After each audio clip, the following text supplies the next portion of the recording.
Hello বন্ধুরা, career space YouTube চ্যানেলে আপনাদের সকলকে স্বাগত জানাই। আশা করি আপনারা সবাই ভালো আছেন।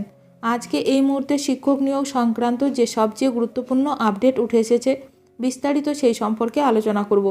তাই ভিডিওটি অবশ্যই শেষ পর্যন্ত দেখবেন নিয়োগ সংক্রান্ত অনেক নতুন নতুন আপডেট পাওয়ার জন্য।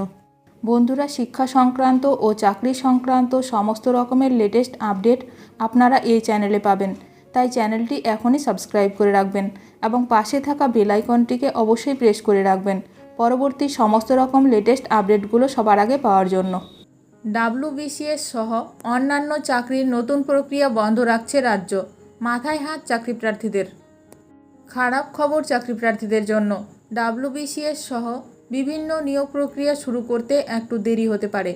নতুন এক আইনি জটের কারণেই এটা হচ্ছে বলে জানা যাচ্ছে। সম্প্রতি কলকাতা হাইকোর্ট অন্যান্য অনগ্রসর শ্রেণী OBC শংসাপত্র নিয়ে একটি রায় দিয়েছে। তাতে 2010 সালের পরে নতুন তালিকাভুক্ত জাতিদের শংসাপত্র বাতিলের রায় শুনিয়েছে কলকাতা হাইকোর্ট। আর সেই রায়ের জেরে এখন WBCS সহ অন্যান্য চাকরির নতুন প্রক্রিয়া থামানোর সিদ্ধান্ত নিয়েছে রাজ্য সরকার। কলকাতা হাইকোর্টের শংসাপত্র বাতিলের রায়ের বিরুদ্ধে সুপ্রিম কোর্টে আবেদন করতে চলেছে নবান্ন। সর্বোচ্চ আদালতে গিয়ে অন্তত স্থগিতাদেশ পাওয়ার চেষ্টা করা হবে বলে সূত্রের খবর। তারপরে বাকি প্রক্রিয়া নিয়ে সিদ্ধান্ত গ্রহণ করতে চায় নবান্ন, আর সেই প্রস্তুতি নেওয়া হচ্ছে।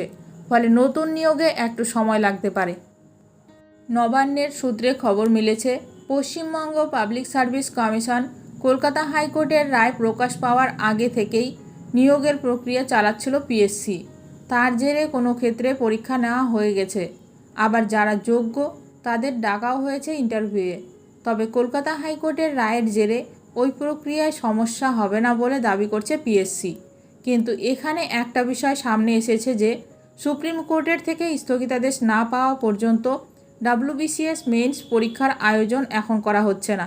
আপাতত WBCS সহ অন্যান্য চাকরির নতুন প্রক্রিয়া থামিয়ে রাখার সিদ্ধান্ত নিয়েছে রাজ্য সরকার। প্রশাসনিক বিশেষজ্ঞদের মতে হাইকোর্টের রায়ে নতুন চাকরির বিজ্ঞাপন থেকে প্রক্রিয়া সবই বন্ধ থাকছে। নবান্ন সূত্রের বক্তব্য, সুপ্রিম কোর্টে এখন গ্রীষ্মকালীন ছুটি চলছে।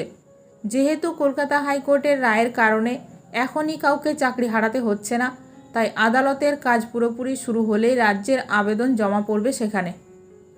এখন দেখার বিষয় এই নিয়ে আরও কি গুরুত্বপূর্ণ খবর উঠে আসে।